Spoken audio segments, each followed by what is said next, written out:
Horror कहानियां थी। चुड़ैल पार्ट 1। ऊंची ऊंची पहाड़ियों और घने जंगल से घिरा हुआ भैरवगढ़ गांव काली पहाड़ी के ठीक पीछे था। काली पहाड़ी यानी मौत का घर। भैरवगढ़ गांव तक पहुंचने का रास्ता बेहद दुर्गम था। लगभग 24 घंटे घने तूफान और तेज हवाओं की वजह से वहां के वीराने माहौल की कहानियां लोगों के दिलों को दहला देती थी। ऐसे बहुत कम लोग थे जो भैरवगढ़ गांव तक जाने की हिम्मत करते थे। लोगों का कहना था कि इस गांव के आसपास बुरी आत्माओं का साया मंडराता है। गांव के रहने वाले लोगों ने वैसे तो अपनी आंखों से किसी बुरी आत्मा या साये को नहीं देखा था, लेकिन गांव का बच्चा बच्चा इस बात को महसूस कर सकता था कि गांव के ऊपर कोई तो खौफनाक साया मंडरा रहा है। और उसकी वजह ये थी कि उस गांव में जैसे ही कोई लड़का 18 साल का होता, उसके 18वें जन्मदिन की रात ठीक 12 बजे अकस्मात उसकी मौत हो जाती। हर बार ये मौतें बड़े ही रहस्यमयी ढंग से होती और इस बार सरपंच सुमेर के बेटे को 18 साल होने में अब बस 15 दिन बाकी थे। अजी सुनते हैं, हमारा बेटा भी कुछ दिन बाद 18 साल का हो जाएगा। कहीं वो डायन उसे भी खा गई तो। कैसी बातें कर रही हो? जब वो इस गांव में ही नहीं है तो कोई भी डायन या बुरा साया उसका कैसे कुछ बिगाड़ सकता है? उसे कुछ नहीं होगा। हाँ जानती हूँ, आपने उसे पढ़ाई के बहाने इस गांव से बाहर निकाल शहर भेज दिया है, लेकिन ये भी तो सच है ना कि वो बार बार यहाँ आने की जिद करता रहता है। वो चाहे कितनी भी जिद कर ले जानकी, पर मैं उसे इस गांव में कभी वापस नहीं आने दूंगा। मैं नहीं चाहता कि गांव के दूसरे लड़कों की तरह मेरे बेटे की भी अजीबोगरीब ढंग से मौत हो जाए। कभी कभी तो लगता है कि हम सब गांव वालों को हिम्मत करके अपने गांव को इस बुरी आत्मा से छुड़वा लेना चाहिए। लेकिन कौन जानता है आखिर वो खतरनाक साया किसका है? वो काली आत्मा कौन है जो रातों रात हमारे गांव के लड़कों को निगल जाती है? सुमेर और जानकी जब ये सारी बातें कर रहे थे तब रात के लगभग 10 बज चुके थे और हर रात की तरह भैरवगढ़ गांव एक भयानक काले तूफान की आगोश में था। बाहर चल रही तेज हवाएं और बारिश के बीच कभी कभी ऐसा लगता जैसे कोई बुरी तरह से चीख रहा है। किसी के तड़पने और चीखने की आवाजें गांव के कानों में बार बार टकराती, पर वहां रहने वाले किसी भी औरत या आदमी के अंदर इतना साहस नहीं था कि वो अपने घर से बाहर कदम रख के उन आवाजों तक पहुंच सके। सो जाओ जानकी और घर के खिड़की दरवाजे कसकर बंद कर दो। अब जानकी सब खिड़कियां ठीक से बंद करने ही लगती है कि तभी उसे अपने घर के दरवाजे पर जोर जोर से खटखटाने की आवाजें सुनाई देती है।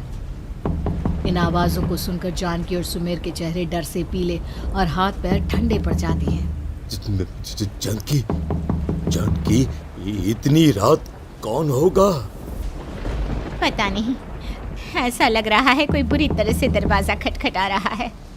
अरे हाँ, पर किसी की आवाज भी तो नहीं आ रही। क्या करूं? दरवाजा खोल लूं या नहीं? कहीं ऐसा ना हो कि किसी को हमारी मदद की जरूरत हो।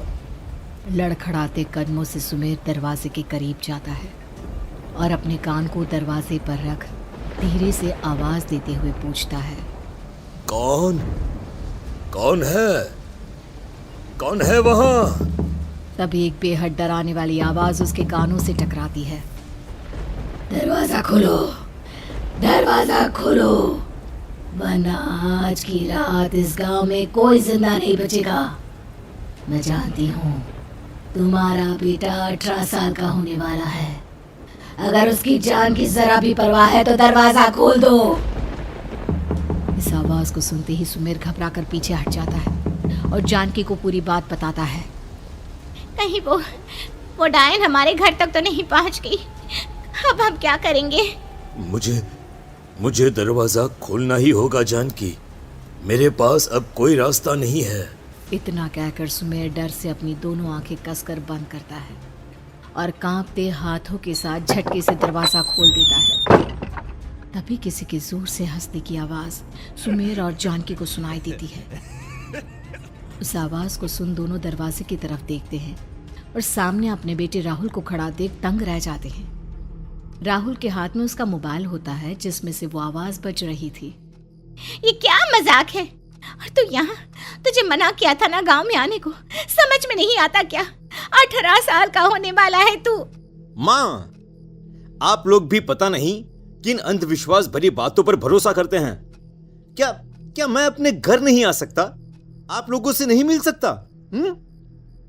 देख बेटा, हमने तुझे किसी वजह से ही इस गांव से दूर रखा था और यहां आकर तूने अच्छा नहीं किया।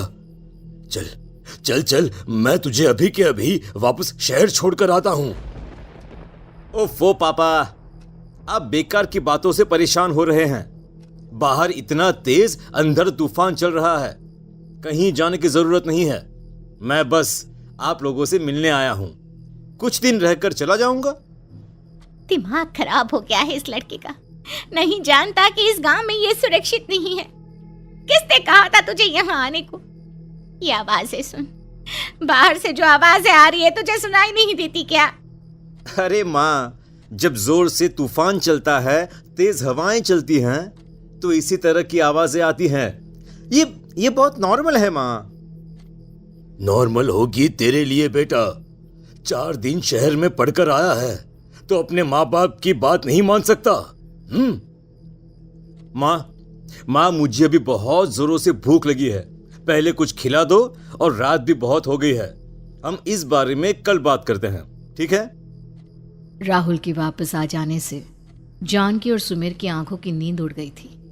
खाना खाने के बाद राहुल तो अपने बिस्तर पर जाकर सो गया, लेकिन जानकी और सुमेर पूरी रात उसके कमरे के बाहर पहरेदारी करते रहे।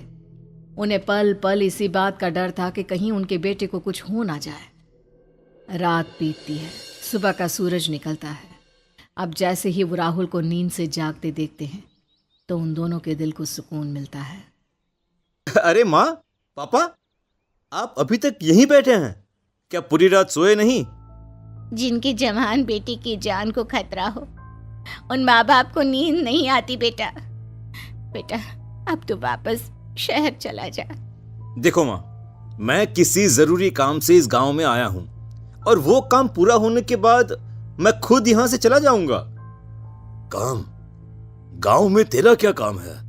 पापा, मैं बचपन से ही इस गांव के बारे में बेहद डरावने किस्से सुनते आया हूं, इसीलिए अब मैं उन्हीं किस्सों के ऊपर डॉक्यूमेंट्री फिल्म बनाऊंगा। रिसर्च करना चाहता हूं कि आखिर सच्चाई है क्या।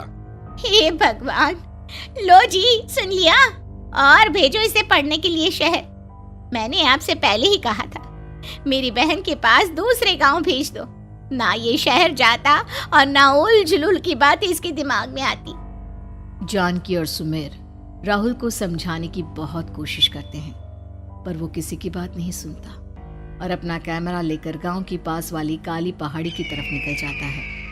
अब राहुल जैसे ही काली पहाड़ी पर पहुंचता है, उसकी नजर पहाड़ी के ठीक बीचों बीच बनी एक पुरानी झोपड़ी पर पड़ती है। यहाँ भी कोई रहता है क्या? ये इंटरेस्टिंग होगा। राहुल की आवाज पहाड़ों से टकराकर उसके कानों में सुनाई दे रही थी। उसने चारों तरफ का नजारा देखकर वहां की तस्वीरें अपने कैमरे में उतारना शुरू कर दिया। तभी अचानक राहुल ने अपने कैमरे में खींची हुई तस्वीर को जूम करके देखा, और उसमें उसे जो नजर आया वो देखकर राहुल की होश उड़ गए। क्या सचमुच उस गांव के ऊपर किसी बुरी आत्मा का साया था? क्या राहुल की जान बच पाएगी? क्या देखा था राहुल ने उस फोटो में जिसे देखकर वो दंग रह गया? इन सवालों के जवाब जानने के लिए देखिए इस कहानी का अगला भाग।